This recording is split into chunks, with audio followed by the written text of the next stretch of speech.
Okay. Let's take a look at what a real colonial house looks like.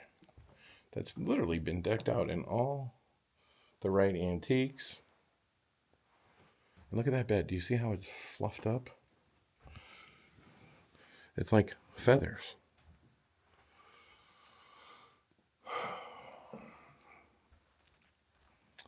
Look at this. Now, it has been modernized somewhat so people could rent it. But here it is. And we're going to go into the Colonial house as well. And this is like one of many cabins. But that's probably paneling from some renovation to this, probably in the 18s. And the rest of this was built in the 17s. It's pretty crazy. And you can see how small the furniture is because it's all period pieced. And you can see people are much smaller people back then. So like a hutch today would be taller than a grown man. This hutch is smaller than me. You see how everything is so tiny because this is all period correct. All right, let's go walk over here.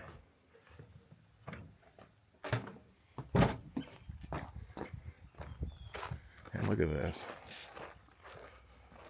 They have gone to great care and detail to try to make the place look period authentic.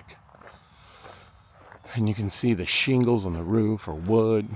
I'm sure they're not original, but they probably are pretty close to being over 100 years old, would be my guess.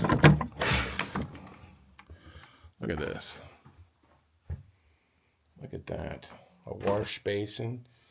So I'm assuming this is real, but doesn't work anymore. That would be made out of wood.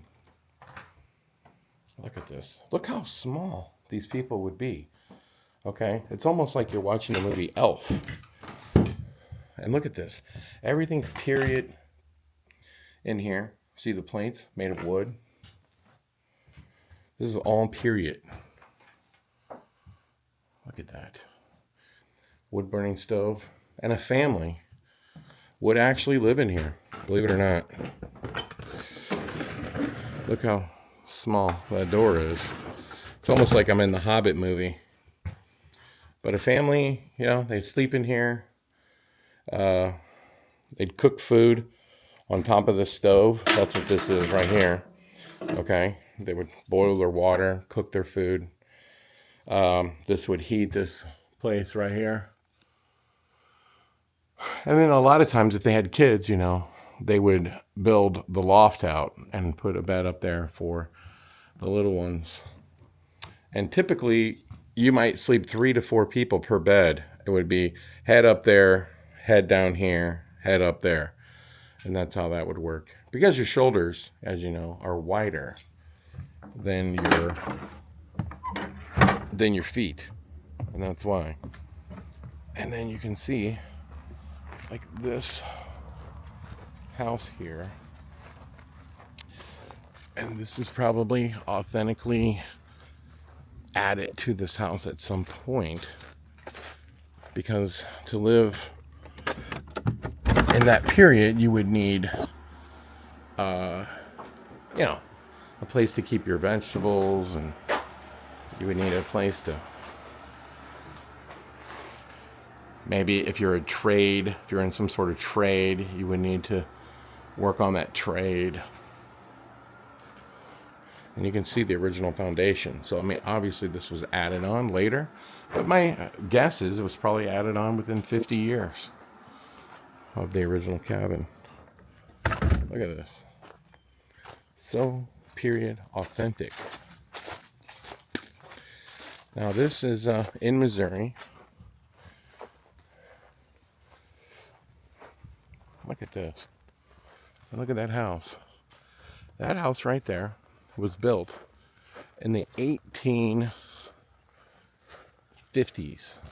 They're not positive, but that's exactly what you would see in a colonial space. You know, a George Washington type of home. And we're gonna go in it. And there's your storm shelter right there. In the event that there's a tornado, you open that door and you head down. And there, this house, you can see it has air conditioning. And then before you go in there, let's take a look over here. There's another cabin over here. And yeah, people actually would live in something that small. And then have like a barn back there for their animals. You couldn't live on a homestead without animals. That's impossible. You use the animals for milk. You use the animals for... Look at this. Wow.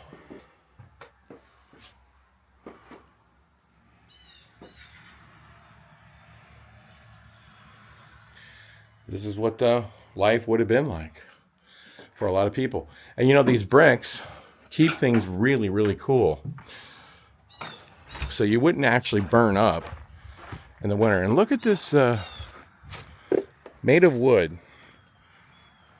The gutters, made of wood. You got a barn back there, a lake. And let's go into this colonial house.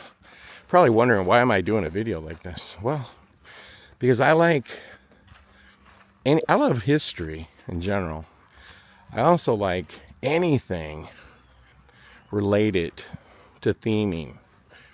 And these people have nailed it when it comes to theming. Look at that. That is an authentic way to get water. And let's go in and see. Yep, here we go. Now, this part is an add-on. And you can see it has a modern bathroom. The only bathrooms in the whole entire house are added on to the house. In other words, here's the house and here's the add-on. And that's where the bathrooms are. Because this house would have never had a bathroom. You would have gone outside. Now look at this. Probably, maybe, the authentic stove to this house, where all the cooking would have been done. And there's your kitchen counter. And you can see that this is made of brass. So I don't know when that would have been made, because this house probably would have had many renovations to it over, you know, almost 200 years.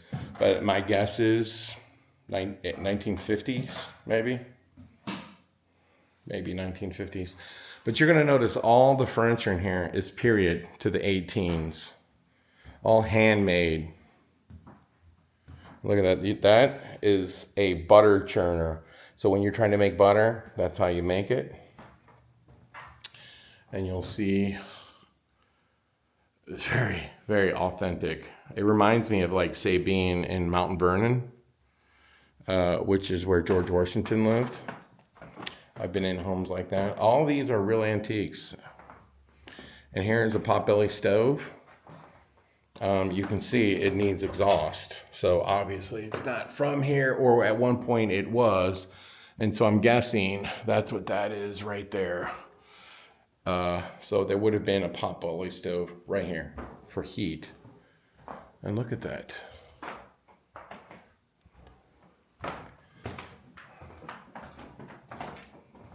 Look at the windows.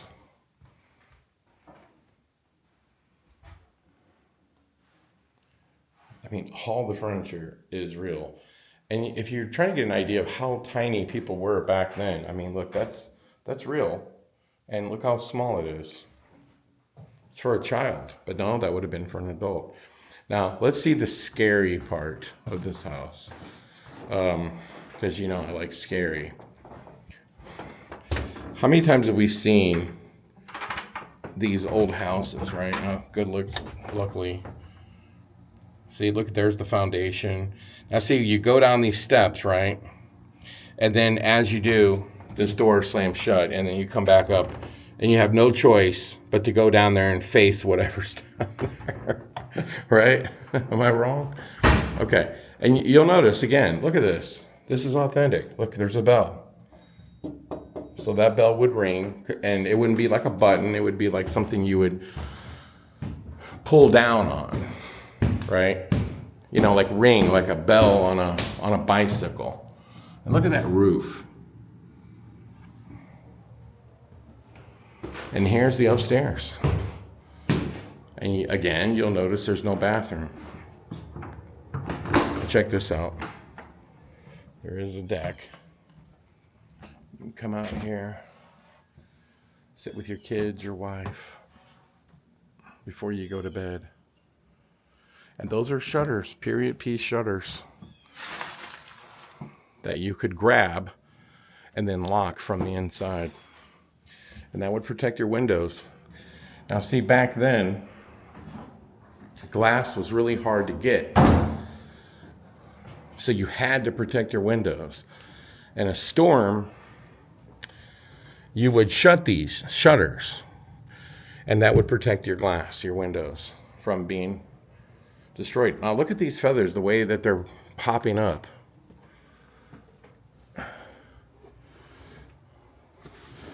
Look at that. It's a big old feather bed. Look at that. The furniture is so period. A beautiful desk. And look, they even have these fake ink pens. Check this place out. It's very cool, right? Very cool. And then look at this. Oh, I just got attacked by a wasp. Oh my God. See that thing? Just freaking landed on my camera. My first instinct was to squash the damn thing. And look at that. It is, now this is what you would use to make bedding, clothing, quilts. Very few people know how to operate those anymore. But here you go. Another bedroom. And again, furniture is very period piece. Now, let's go take a look at one more thing before we go. And again, you're probably wondering what the heck I'm doing this video for. I just found this house to be so unique. Now, I don't think the flooring in here, right here, you can see this flooring is different from that flooring, which is different from this flooring. Now, see, this flooring here, it looks like it's original, possibly to the house. Whereas, I don't know, this might have been put in maybe 100 years ago. This looks newer. This looks newer in here. And this looks more like you would have expected original to the house. See all the pits. It's not perfect. It's obviously been sanded and stained. But yes, this place is very authentic. I'm not a colonial expert by any means. However, I want to show you one more thing. I want to lock the door. I have the keys. Now that door has to be the original door to whatever this extension was put on. So I'm imagining this door right here is a good 75, 80 years old. Well, that's not the key. Let's try again. Yeah, that's it. All right, so we lock that. Now, let's go and look at something else that's really cool on this property. We want to go take a look at that. All right. See the beautiful pond out there, which would have been really nice if this property would have had that. Probably didn't in 1850, 1799.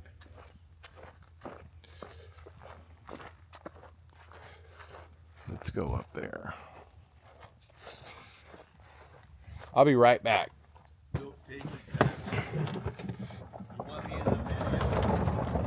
I pretty much got it. All right, here we go. There's no way that's a man-made pond because there's a creek back there.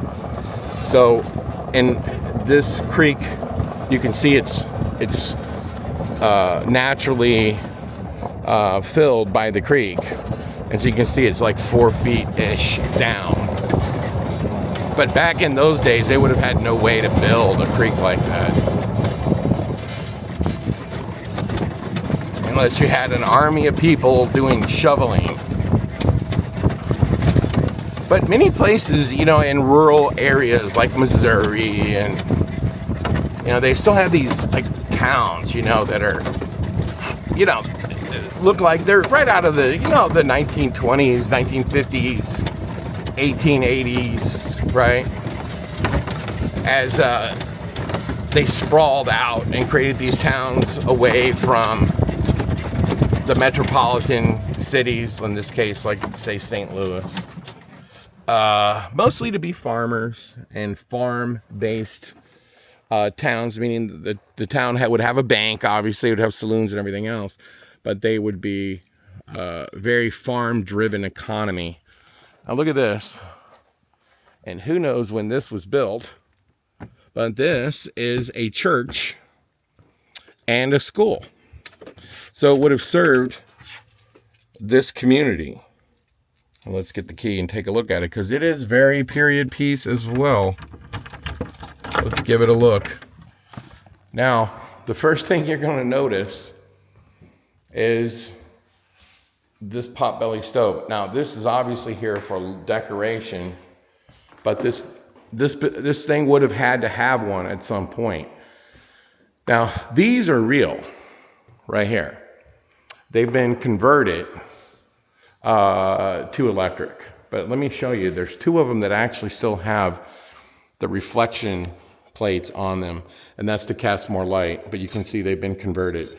But these are real, 100%. So the oil would go in here, and then the wick, right? You would take this off, light the wick, and it would use the oil to burn.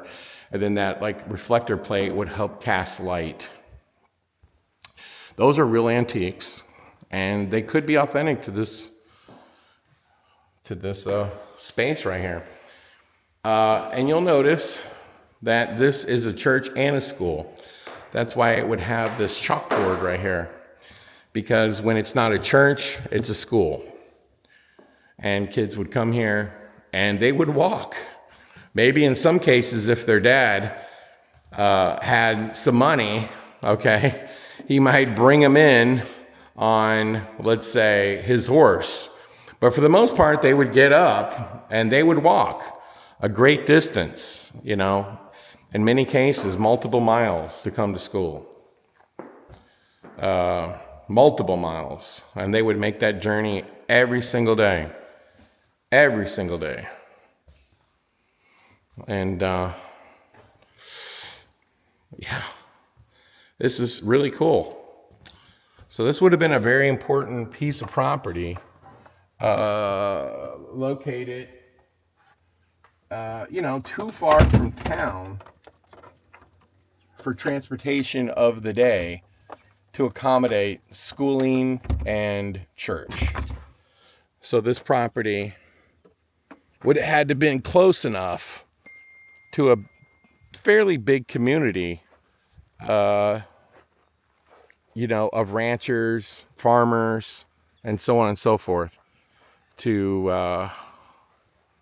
have a church for people to come from miles around to go to church and school. You can see it still has the bell up there.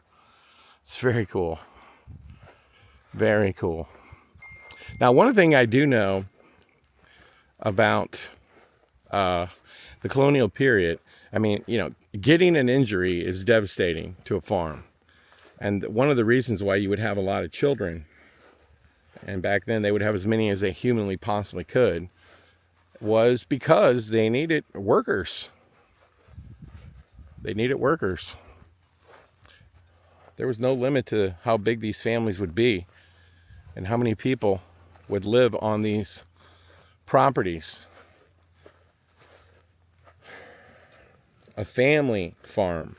It'd be the family running the farm, not workers from other countries, workers from other areas. It would be the family itself. And it's usually for their own self-sufficient living, more so than to sell. And you know what they might have done? The women might make quilts and clothing and things like that, and take it to like some sort of market for sale, selling some produce, but mostly for their own self preservation. But look at this beautiful property. Well, anyway, I just wanted to come out here and make this video because I just thought it was so cool. And I plan on going to like Washington, D.C. Soon. And I'm going to go to Martha's Vineyard, and I'm going to see like maybe where Lincoln was assassinated. I've been to you know, Arlington Cemetery there. I saw Joe Louis's grave. I thought that was kind of cool. But there's so much history in Washington, D.C. It's not even funny. But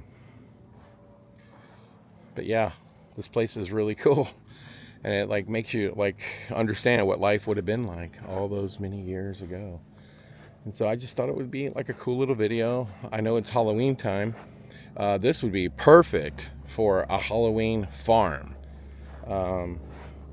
And to be honest with you, that's why I came out to look at it, because I would love to open up a Halloween farm. Like, you know, buy a farm and do Halloween pumpkin patches and, you know, all kinds of stuff for kids. I think I would enjoy that 10 times more than a haunted house. So I've been looking, and if I find the right one, I definitely would buy it. This one could be it. What do you think? You tell me. Do you think this would be a good Halloween farm for me to buy and start building the St. Louis area's biggest Halloween festival location? I don't know. Tell me what you think, because that's why I'm here. And hopefully you like the video. And I didn't even go through some other sections. They have over there an event center. That's one of the main reasons why I came to see it, because it has an event center. And then you see the barn. All that could easily be converted into things for the Halloween event that I could hold here. It's very cool. Very cool. Infrastructure is great. You'd have to add to it, but it's really neat. It's very, very neat. I think you almost need the property across the street for parking, but you know. Very cool, huh, folks? All right, leave a comment below. Tell me if you think this could be a Halloween-themed attraction. How far away do you think it is? How far away is too far if you do something like totally first class, like the best one in the market? Okay, and I didn't go into the event space, but it's actually really, really cool. And you can see they have like an area where you could put outdoor stuff. You could have a country store, all that. So anyway, I hope everybody's celebrating October, and I'm celebrating October by looking at a farm that potentially could be a Halloween attraction for me. We'll see. Till then, make sure you like and subscribe, and we'll just keep putting videos up and show you our journeys as we explore. I can tell you after Halloween, I'm planning on doing a lot of exploring. So we'll see how it all goes. Have a great one. Happy haunting.